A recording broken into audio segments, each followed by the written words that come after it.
diaspora is unconnected dots. Yeah. Unconnected dots, ya. You know, saya udah di sini 18 bulan sebagai duta besar. I go to all these places, you know. I'm based here, I go here, all these places. I see so many Indonesian diaspora, kantong-kantong masyarakat Indonesia di berbagai kota di Amerika Serikat. Di Atlanta, di Chicago, di Houston, di Syracuse, you know, all these places, right? About 50 people, 100 people, 200 people, sometimes 1,000, sometimes 2,000, sometimes even 10,000. Banyak kantong-kantong, right? But you know what?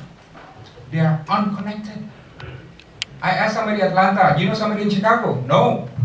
I asked somebody in Chicago, you know somebody in Seattle? No. These communities are totally unconnected, right? I don't understand why. And you know what? It's not just in the US. It's globally. Somebody in Seattle doesn't know some Indonesian diaspora in Oslo. The Indonesian diaspora in Oslo doesn't know Indonesian diaspora in Frankfurt. Doesn't know somebody in Shanghai.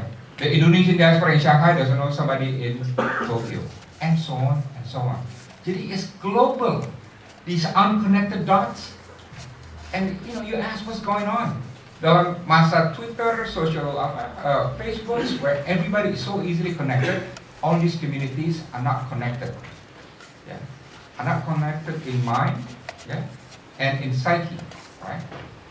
And you know what is the consequence? I noticed this a lot. The consequence is a lot of these communities, yeah, when there are only about 50 of them or 100 of them, think they're only part of a small community rather than they're part of a wide, worldwide community of Indonesian diaspora. You know what I mean? Yeah. They think they're only part of a small community. And because of that, the tendency is to think small when they should think big. You know what I mean? Yeah. So that's what I noticed. Unconnected dots and people who think of themselves as small communities rather than part of being a huge Indonesian diaspora. Yeah. So that's one factor. Second factor, the more you look at this, you know, I only started at Indonesian diaspora looking at it dalam setahun terakhir. You know, I started seeing something interesting, and then it became more than something interesting. It became something substantive. And then it became something inspiring. And then it became something fundamental, right? You know what I see? The more you look at the diaspora, the more you realize this is such an amazing and big and remarkable community worldwide. You know? Saya tanya pemerintah, saya bagian dari pemerintah, saya tanya Kemlu, berapa jumlah orang Indonesia di luar negeri? No definite answer. Ask again, berapa jumlah orang Indonesia di luar negeri? They came out a number, 3-something million. I said, it doesn't make sense. Di Malaysia aja ada 2 juta orang Indonesia. 1 dari 10 orang Malaysia itu orang Indonesia. Walaupun paspornya pasar Indonesia dan walaupun ilegal mungkin ya. Right? There are about 2-something million Indonesians in Malaysia. How can it be? Di seluruh dunia ada 3, belum yang di Singapura, belum yang di Australia dan lain sebagainya. Right? And apparently, you know what? It's much larger. We start counting, and then we came up with a number, bukan 3.5, but 4-something. And then we count again, it's 5.8. And then we count again, it turned out to be a lot more. Okay. I'll give you one example. Saya tanya ke Deplu, jumlah orang Indonesia di Belanda berapa? Jawabannya 15.000. Right? And then I ask, orang di kedutaan Belanda, orang Belanda, berapa orang keturunan Indonesia? Jangan yang hitung yang paspornya Indonesia. 400.000. From 15,000 yang pemegang paspor, karena kita terlalu legalistik, yang dihitung hanya yang paspor Indonesia, menjadi 400.000. Right? Di kalau dunia baru misalnya, dihitung hanya 300 orang. Indonesia, yang punya paspor Indonesia, karena yang dihitung hanya yang punya paspor Indonesia. Tapi ternyata artikel di koran baru-baru ini, di Kalajaya baru, ada 7.000 orang keturunan Indonesia. In Madagascar, you'll be surprised by this. You know how many people keturunan Indonesia? 70% of the population keturunan Indonesia. 70%. Presidennya dulu keturunan Jawa. Di Suriname, somebody is coming, menteri dalam negerinya.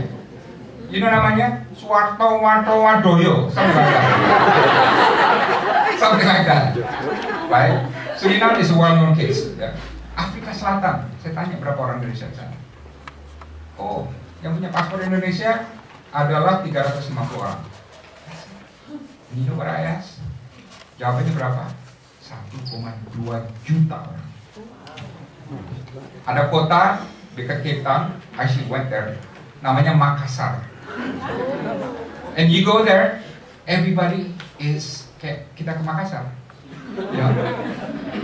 Right? It's a beautiful city. It's a beautiful city. Dan itu keturunan dari Sheikh, saya lupa namanya, orang Makassar yang terkenal, Sheikh Yusuf, right? Yang terkenal sekali, yang diasingkan ke Afrika Selatan, dan dia menjadi salah satu hero dari Afrika Selatan, dinominasikan oleh Nelson Mandela dan lain sebagainya. Dan dia punya kota, kota Makassar ini. Thousands, tens of thousands of people, orang keturunan Indonesia. Dengan kata lain begini, our approach itu hanya menghitung paspor WNI, it doesn't, udah kedaluarsa, right? Doesn't convey the real picture of the real size of the Indonesian diaspora. Personally, I think it's between 6 to 10 million worldwide. Yeah, I don't know how to prove it, tapi insting saya antara 6 sampai 10 juta, dan itu pun mungkin masih konservatif, right? And why do I say this is a remarkable community? It's not just a large community. Ini adalah community yang kalau jumlahnya itu sama dengan kota Jakarta, ya, 6 to 10 million, right? Tapi komunitas yang unik. Mengapa? Karena komunitas yang paling padat ide, padat talent. Look at how many talents are in this room. Padat modal, ya kan? Padat prestasi, padat koneksi, dan padat idealisme. I think most of the people diaspora that I met, the average idealism is higher. I don't know how to explain it, but that's just the case. They always want to say, Pak Dubes, what can I do to help the people back home? I got so many things that I want to do, you know, Ibu Liango and everybody, you know. The sense of voluntarism and idealism is on average higher than people back home. Mungkin karena mereka jauh dari tanah air, so they feel that way. But it's a special community. You know, it's a remarkable community of innovators, of doers, of thinkers, of builders, you know. And it's community yang, as I said, unconnected, unutilized, and unmanaged, and undeveloped. Right? Jadi, this is what we need to know about the profile of this community. Right? High potential, but underutilized. Now, I said earlier bahwa jumlah orangnya diaspora itu mungkin antara 6 sampai 10 juta orang. But I have one definition of orang itu apa, right? Orang itu saya akan hitung sebagai orang yang empowered dan empowering, right? Please don't be confused. I'm going to explain to you what I mean by it. I make my own salary, so I'm an empowered individual. Ya, saya nggak tergantung pada orang lain nggak ada yang bayarin saya. I make my own.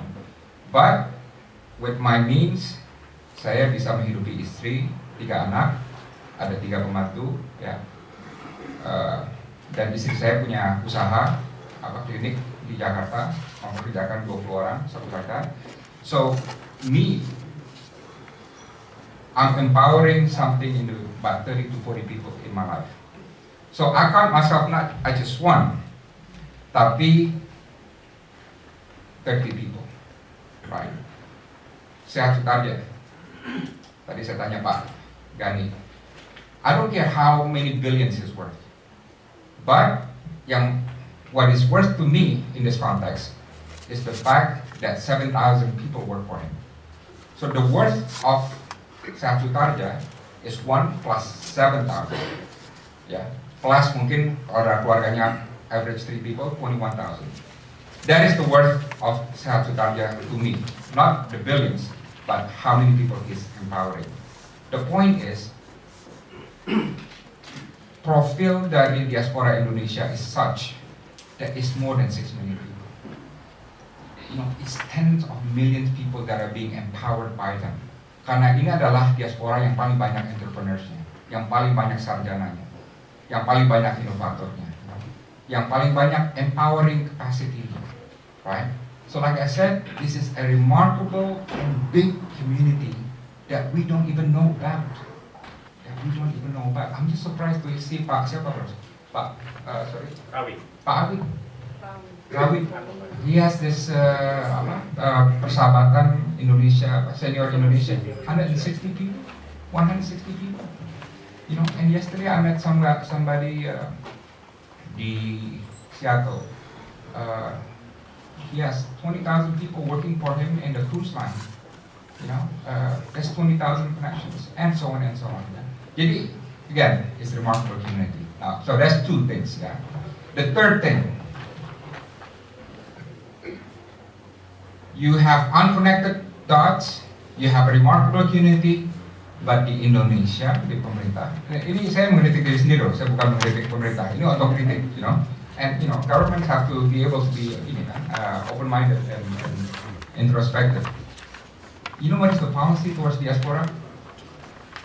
None. Like I said, we don't even know how many diaspora there are. Dan ada kecenderungan selama ini orang yang berganti paspor dilupakan atau dibilang tidak nasionalis.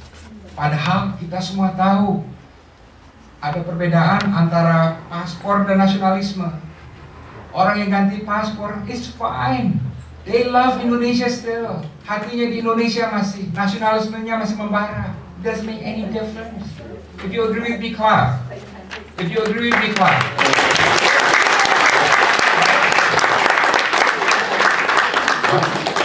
We are too legalistic. We think about who has Indonesian passport, the blue passport, the green passport. Makanya we come up with 3.5 million people, right? But if we're not legalistic, if we think not about sovereign connection, ya sovereign connection itu yang legalistic ya, yang paspor segala macam, and you replace that sovereign connection with just connections, just to appreciate you, because we have the same heritage, is enough. That's